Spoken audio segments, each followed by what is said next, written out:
What are you doing, beloved? Attention, attention, my black brothers. What I want y'all to do right now is take out the do-rag, the silky, tie it down. I want to see the waves glistening. If you got nappy hair, pick it. Don't let nobody discourage you.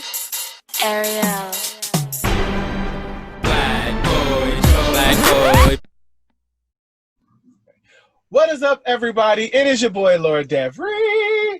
And I'm Derwin King. And welcome back to another episode of That Black Boy Joy, where we create a space where we create a space where black boys can be themselves and so much more. Woo! We are back again with another episode and another guest.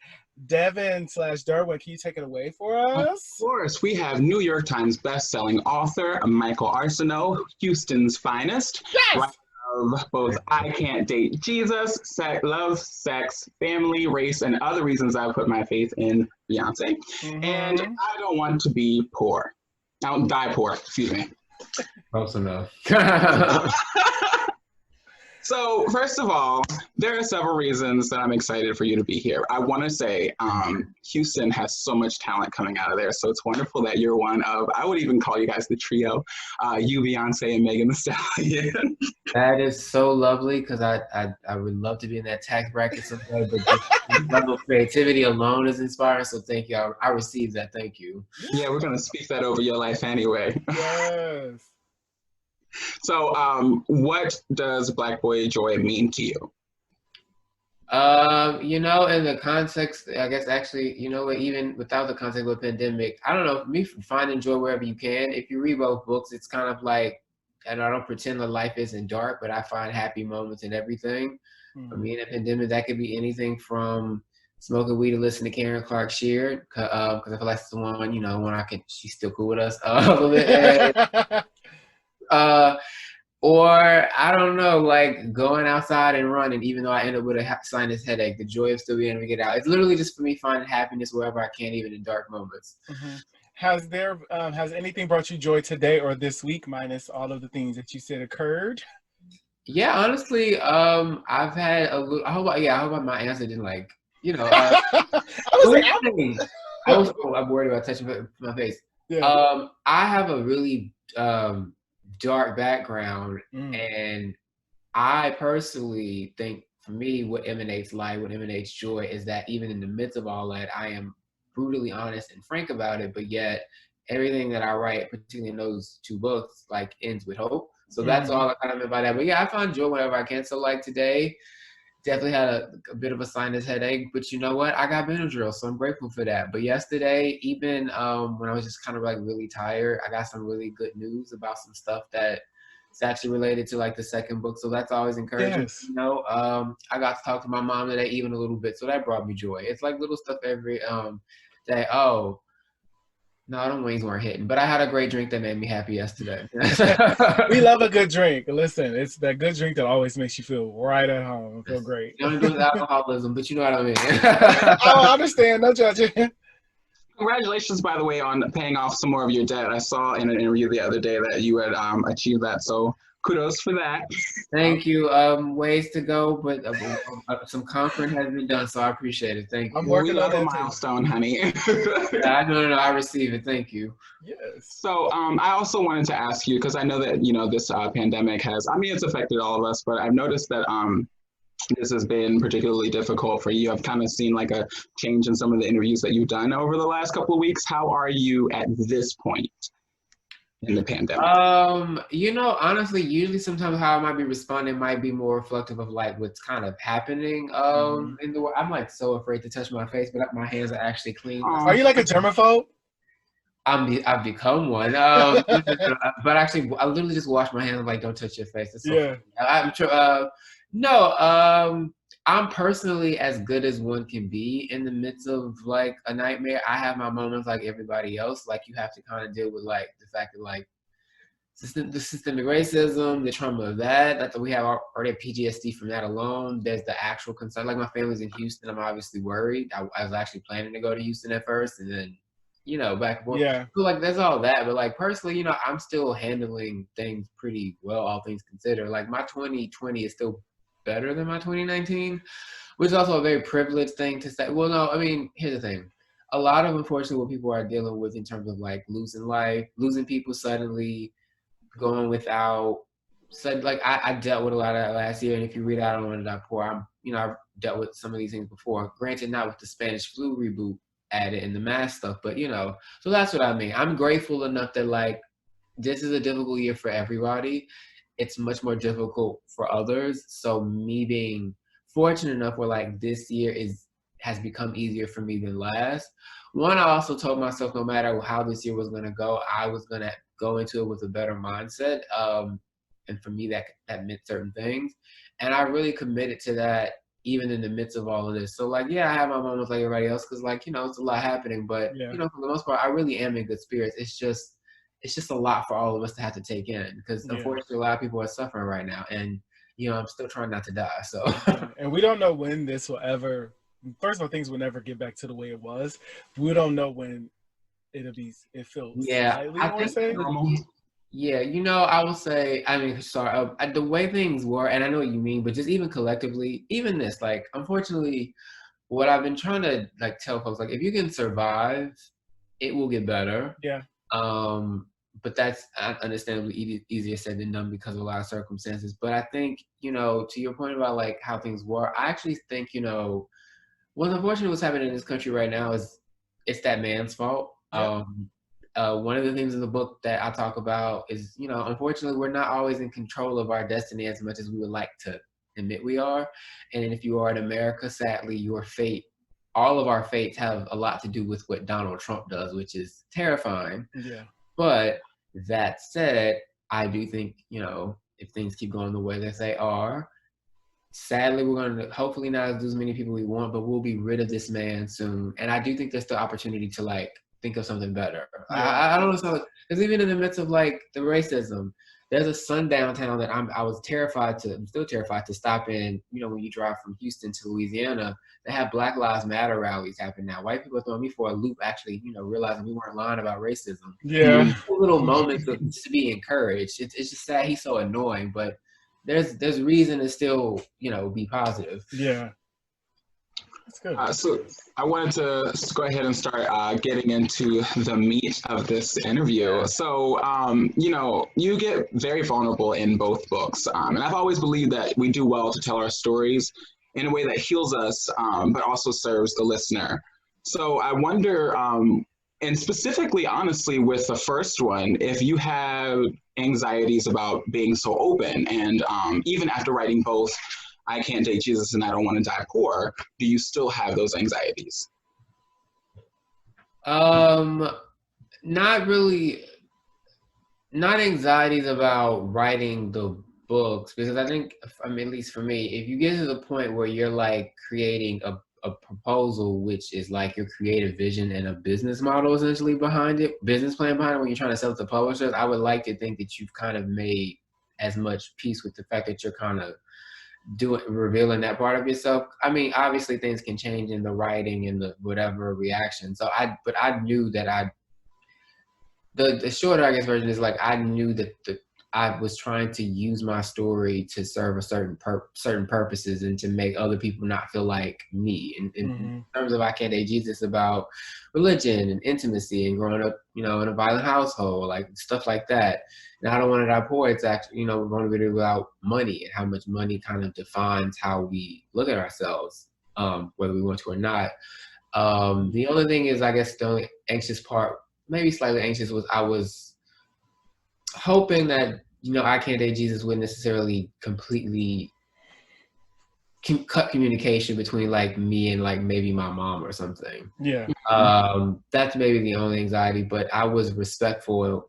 I tried to be honest, but not like disrespectful. And what I mean disrespectful is that, sometimes people forget when you're writing somebody else's story, you're including other people, but it's not your place to include every facet of their life, or certain things don't really matter. It's not your place to tell. So that's, but yeah, I was at peace with what I was trying to do. I think, go ahead. No, go. You go. I think you do a beautiful job of being honest about your childhood experiences and even your adulthood ones as far as they relate to your family, and still honoring your mother and honoring her like working class background as well. Like, I don't think that you speak about it in a way that is, that makes me feel anything other than like happy because I think about my own mother. So I relate to the admiration that you have for her, and I think you do really well in showing that. Thank you.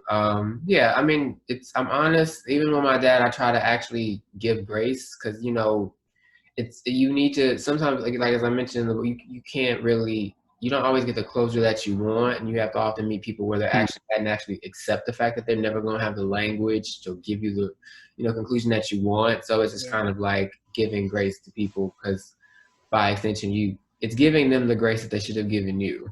Mm-hmm. Did you have any difficulties when you were writing I Don't Want to Die Poor compared to I Don't Want to Date Jesus? I mean, I Can't Date Jesus. Sorry. No, it's fine. Well, I Can't Date Jesus. I've made this vocal. I mentioned the book. I wish my van should have been bigger, but life happens and it worked itself out in the end. The second book actually had more money, and I thought I'd be a different place, but because of some other stuff that was going on, I would just say 2019 was a much more difficult year than I anticipated. Yeah. And some of the very things that I wrote about, planned to write about, or had already written about for the second book, I thought I was beyond that, and then literally the fragility that I speak of happened. So that made it to be a much more miserable experience than I anticipated. But you know, in the end, when I finally got it done, I think it made for a better book. So I'm really proud of it now that I'm so like removed from it. So yeah, they both were miserable experiences. I did, but I'm proud of each book. So that's like the bigger takeaway. Yeah, that's good. That's good. I don't think they read as miserable, so that's what I'm happy about. Well, you're funny, so I think even in like the sadder moments, like they're interrupted by like lyrics from one of the songs from between 1995 and today, and so we get a good reprieve, I think, while we're also experiencing or digesting some of your experiences. Funniest thing between both of them for me is, and you talk about it a lot, is the fact that you got fleas. Yeah, I really can't wait to leave this apartment. Just certain memories I gotta let go of. There. Yeah, it does. I know. I was supposed to have moved already, but the pandemic happened. But we're all there. We're gonna figure it out. So one of the stories that really stood out to me, and for a different reason than I think you intended to write it, is this is a story about control, where you disclose your experience with, how you perceive your body. And you talk about it being related to your debt and to your like financial struggles, and that being a trigger for it. But one of the things I also noticed is that in other mentions of like other jobs you could have and like age, they're related to the gay community and how we perceive those things. And I wondered if you think it's been affected at all by our community's body politics. Like, is that any part of that experience for you? Oh, and I don't mean this. You're asking if in addressing how some queer people collectively it's had an impact my own self on my body. Yes, to an extent, obviously, because I'm human, which I kind of allude to in like the chapter about like Instagram more broadly. But I think because I want to make sure I say this in a way that doesn't seem like I'm trying to separate myself. Like, I think more often than anything, for certain people, like that certain experiences kind of define and shape how they look at everything. Yeah. Mine really, while obviously I can't take a lot about like queerness and identity, the struggles with intimacy, all of them, I look at more things more so about like my work, like growing up basically poor and abused. Before anything else, and I'm really only learning now really to use that type of like language. But that usually has shaped more about how I see everything. Yeah. Than anything else, because that is more of, I don't know, hopefully that makes sense. But like, and this is like, yeah, sure, I got fat and didn't like it and had issues about my body the same way a lot of people do. Right. But at the same time, that predates the acceptance of like me actually being queer. I already had other issues in terms of like not having control in my own house, by extension in an environment I was growing up in and out. So like those are more so of the like the triggers than the actual like how other people think, because fundamentally like as much as like I'm aware of how other people react, I don't really give a fuck about a lot of people like that. It's more so about how I see myself. But because I am so inherently self-critical, that is so much more, like so much worse than other folks. So yes, I'm still impacted by other people like everybody else to a certain extent. But a lot of my issues I've, come to see over time really just end and begin as I write a book. Like it starts by the fact that as a child, I just was exposed to like just a lot of trauma early. And the fact that like not having like a lot of means and then being stuck in a house, that kind of fixates me more so than anything else. Because I would be screwed up anyway, even if I were straight. All right. But yeah, like a lot of these issues would, like if I were straight, it would still be the same thing. But I think it just so happens to, because it's an issue that impacts a lot of straight men too. Because, and I was very specific not to identify as like bulimic. Yeah. To further answer your question, I think like that is a very specific struggle tied to a very specific goal and body dysmorphia. Like I mentioned, like I have body dysmorphia like everybody else, but not to that extent. For me, this is about actually having some exercise of like control. And then why would I feel so way about like tying it to money? Oh, it's because literally money, as I try to make in the book, is like, that's how you really have choice. Like I Can't Date Jesus, I talk about, there's a beauty and freedom in figuring out who you are in your own terms, independent of what you were conditioned to believe from whatever source. With the second book, it's a lot about social mobility. I know the marketing copy is about like chasing your dreams, but when you read it, it's way more than that. It's just about the fact that like true freedom comes with a cost, like having money, having means. And so for me, more than anything, like doing that was unfortunately just about like not having no control. And when I really go back to the center, it's not about like, my body wanting to be received well by some other nigga I don't give a fuck. It's more about like, oh, this is my warp way of feeling like, oh, I can actually control something. Oh wow. Hopefully that was a roundabout way, but hopefully that actually because I get with your question, because I don't want to be like I ain't like other queer people. Like that's a silly like thing. Like there are certain things that impact me obviously because I'm a gay. Like that is not particularly one of the issues because men are annoying. We are. Listen, were there anyone particular that you had in mind when you were writing these books? Because your books require people to have empathy and like touches so many different demographics. I was just curious if there was a specific person or somebody that you had in mind when you were writing. All right. Well, I encourage everyone to read my books for creative, commercial, I'll read. But first and foremost, I wrote books that I wish I had as a kid or just not even as a young adult, teen, whatever.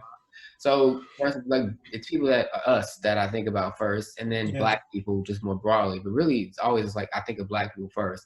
So, and I've been fortunate in that it's really nice that I've gotten a lot of Black queer folks reach out to me, particularly younger folks in high school, even middle school.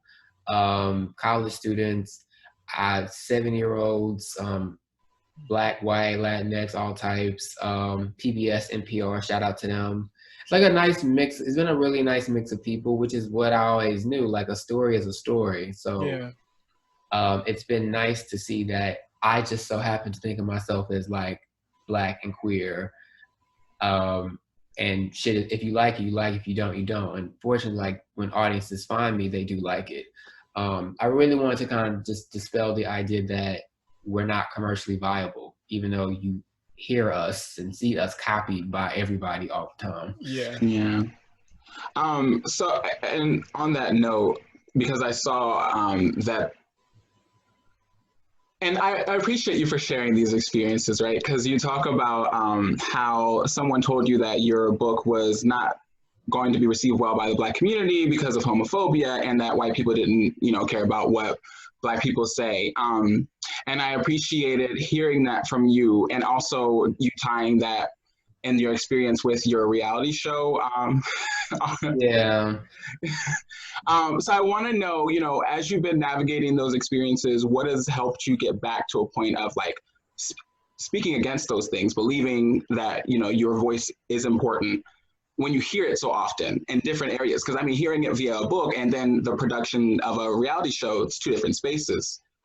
Well, one thing that just I realized has been a constant in my like writing career so far is that I really I call out races all the time, but I'd also call out basically hostage like sedity black folks. And so for me, when I the opinion about black people not caring or white people not caring for those reasons was just a very limited I like just no faith in the reader, no faith in the audience. And I understand there are very few black people in publishing, so they're less inclined to take risks. But like if that's how you speak to people when you're there, then what is your point? And the thing about the reality show experience, I was just trying to say, whether people like to admit it or not, unfortunately, like this is a way for a lot of people to kind of get access to get certain things. And I don't even like, and I don't have a snotty attitude about doing reality TV. Like I'm clearly clowning folks because it was ridiculous. But the point was, I'm like, there's nothing wrong with doing this, but it's annoying, to be at least annoying is being generous, to be basically, they only give you like $1,500 an episode. Yeah. Like that was just fundamentally like this fame is not worth it. And like we're still being undervalued. And even with the OnlyFans thing, not to add a chapter, but that was more about like don't have these kind of like snooty, condescending attitudes. Because just be honest, and I don't mean this again in a snotty way. How else would some of those types of like guys, and when I say some of those types, I mean like we're collectively not the brightest nation. A lot of people, even with college degrees, don't make a lot of money. Correct. Not enough to like, so it's not like that. But I'm just saying like some of these men are not that educated, or even if they were, they don't have any jobs, and I'm probably making like 6 figures. Some of them, deal with taxes, but they're making a really good amount of money without a middleman, being in control of what they want, providing a service to people that's literally doing no harm. That everyone claims they like. So why do people have this snotty attitude about how folks earn a living when half of y'all get that shit away for free? So it's just as much as like kind of challenging people's attitudes, challenging racism, but also like within ourselves to be like giving each other a break. Because I don't want to die poor. It's like I need to be easier on myself. And we should just be easier to each other in certain instances like those chapters. And then mentioning that, I guess online, because that, yeah. No, I appreciated it, especially when you start listing some of the professions that you've considered as alternatives to writing. K Street, that big Toho. Shout out to K Street. So I wanted to ask you what the most rewarding part of putting "I Don't Want to Die Poor" together was. Getting over and getting paid. If that's the truth. No, I mean the reward part, like the intent of the book was like I just personally felt like millennials have really, I mean there are many narratives that I hate. Like when I came to Jesus, I just feel like gay black men, particularly working class black folks, Southern folk, Gulf Coast folk, we deserve our own types of stories. So that was when we wanted, like, not necessarily, I'm not reinventing the wheel, but I'm definitely adding a different perspective and a fresh perspective and a book personally that I didn't think was out there. But I don't want to that point. I wanted to write about actual economic anxiety. I hear that's a big topic, but yet I don't see it from folks like me. I want to talk about how a lot of millennials are really living with debt that we feel guilty about collectively, but we shouldn't. I wanted to kind of indict like social mobility, just so that was a rewarding part that I actually once again got to write the book I wanted to write about, something that I just think was really important and I really talked about in a way I think it needs to be talked about. So the book is done well, all things considered, particularly because it's a pandemic. I don't recommend releasing the book during a pandemic. But fortunately and unfortunately, the book is only going to resonate more because a lot of people are sadly about to go through a lot of what I write about. So it's rewarding in that I feel really guilty about asking people to buy a book when things are hurting, but I have to make a living. But at the same time, for folks who can have access to the book, I personally think it just, if you're struggling with stuff and it's been hard for you to kind of like get it out, I at least tried to offer something that was, let you know you weren't alone. So I feel really good about that. Yeah. I know for me, definitely debt has been an issue or has been a constant struggle because I graduated with student loans and a lot of them. So now trying to navigate spaces, and like in the back of my head, I'm always like thinking about like, oh, this debt is never going to leave, and like how to navigate, and always these like this reincarnated fucking bill of like, oh, this money, it just is really, it's just really, it has like, and I'm not from here, I'm from Ohio, so like being here and trying to navigate by myself, and also have this damn demon of debt just like over my head everywhere. It's very much, it's been a struggle, and thank God like this pandemic has froze it, but like I just needed to go away. No, I understand. Like I think if anything, hopefully, well, more people are seriously talking about debt cancellation, even Joe Biden, which is, plot twist. Yep. So let us continue to hope, they don't wheel that man all, our aunties just wheel that man all the way over to glory. I'm voting too, don't worry. There's an absentee ballot today, I'm just saying, but like, hopefully, because I think, even I'm pretty sure debt cancellation would never apply to me, but it doesn't matter because I think no one should feel like the feelings that you just described. Fuck collections. There we go. So if you're in the DC area, you can get I Don't Want to Die Poor from Mahogany Books. And if you're in Maryland, Silver Spring has it at Loyalty Bookstores. Actually, they have I Can't Date Jesus and I Don't Want to Die Poor. Before we close out with you, I do want to ask you some questions. I want you to rank Beyoncé, your favorite Beyoncé albums from your favorite to your not so favorites. No such thing as not so favorites. So. Okay, so wait. Let's see. B-Day is my. Okay, no. I knew it, yo. Wait, this is a tricky part for me. B-Day is my personal favorite. I think the Beyonce album is actually the better album. Yeah. So I would say Beyonce, but technically B-Day, just, but B-Day is my favorite album. Oh, yeah, B-Day is actually first. B-Day is still B-Day. B-Day, Beyonce.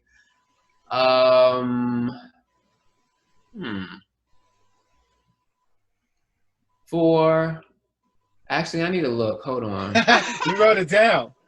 Yeah, B-Day was definitely mine. That was when she was experimenting with so many shit. I actually have to think about this, and I normally off the bat, I don't know. Okay, so do I include Homecoming too? No, that's too much pressure. Okay, so yeah, that's a perfect one like that. No, I'm just gonna go with the studio. Okay, yes. So B-Day, Beyonce for actually I like Dangerously in Love, because the second half of Dangerously in Love, even though Dangerously in Love is a good album, but some of those other songs we could have switched out. I agree. I Am Sasha Fierce is my lowest. Okay, so I will say about I Am Sasha Fierce, not my favorite album, but because I feel Beyonce always hears stuff. The thing about I Am Sasha Fierce is like the A side with all those like Sarah McLachlan songs, which is like a 90s dated reference. However, it applies because at the time they are beautifully sang songs that I just like, oh girl, I didn't ask for this. Like they're beautifully sang pop songs that like you would think they would like play in the background when they're trying to like save a dog. Yep. And the other one was like, oh, this is cute, but like it's still a little shinier than I like, but okay. Yeah, so I just didn't want that from her. That's all. Yeah. I think that's fair. Beautifully sang songs I didn't want because I still want Beyonce to give me a rap album. She might be on her way with it. I feel like she has to be still serious now because the world's falling. We're in a race war, but like eventually, hopefully, we can survive. I believe we will. Wash our hands and wear masks. Get some climate change legislation, and maybe we get that Beyonce rap Happy Side album. I still need that. I think that was when her and Jay-Z got together. I thought that was like her semi-attempt at that. Ape Shit is amazing. I listen to that all the time. It is. But I want a Beyonce album. Yeah. And a couple other things. First of all, shout out to the Giving You the Best That I Got in the background. Love that album. Come on, Anita. You mentioned that you have been a recent like Karen Clark Sheard fan. I don't know. Is it a recent thing for you? So I mean, me standing her, yes. Like I know who the Clark sisters are. Like I'm not. But I watched the movie, but then I went back and listened to. And shout out to Michael. He worked on the movie. The movie was great. But I listened to the finally Karen album. Yes.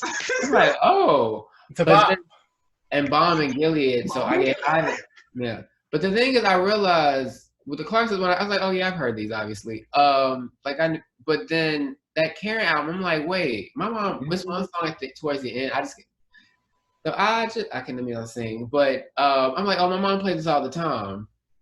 But and then I could hear what Mariah and Kelly Price also inspired by. No, I love Karen. That's me obsessing is that's new. Now I'm obsessed with the song sometimes, and I found it chopped and screwed because to me, like, she says nigga from the pulpit, and that's my type of religion. So it's like that. She thinks about how she really wants to be better, but these niggas keep trying her, and that's actually my spiritual space. So I love her.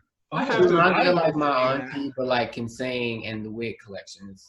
I got the video for saying you got a fool with niggas saved in my phone. That was amazing. She's my favorite first lady, and I sincerely mean that. Like she's amazing. Yeah, I love her and Kiki. Shout out to the Clark Sheard family. Yeah. So where can people follow you at on social media platforms? Young spelled the normal way. Cynic spelled differently, so Young SINICK. I don't know why I squinch like I don't know how to spell it.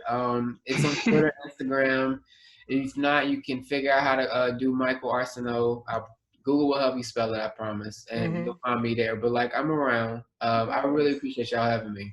Thank you for being on here with us. Well, if you all would love to continue the conversation with us on our platforms, you can hit me up at _Lord Every. That is _LORDEVERY. You can also hit me up. That's my Twitter and Instagram. And you can follow me on Instagram at Derwin King. That's DERWINKING. And on Twitter at Free Negro, FREENEGREAUX. I forget that every time. And if you would like to continue the conversation on the podcast social media, you can hit us up on Twitter and Instagram at ThatBlackBoyJoy. And if you would love to be a guest on the show, you can hit us up in our Gmail at ThatBlackBoyJoyPodcast@gmail.com. And buy the book. Buy the book. Can you see it? Buy the book. I don't want to die poor. And we'll talk to y'all later.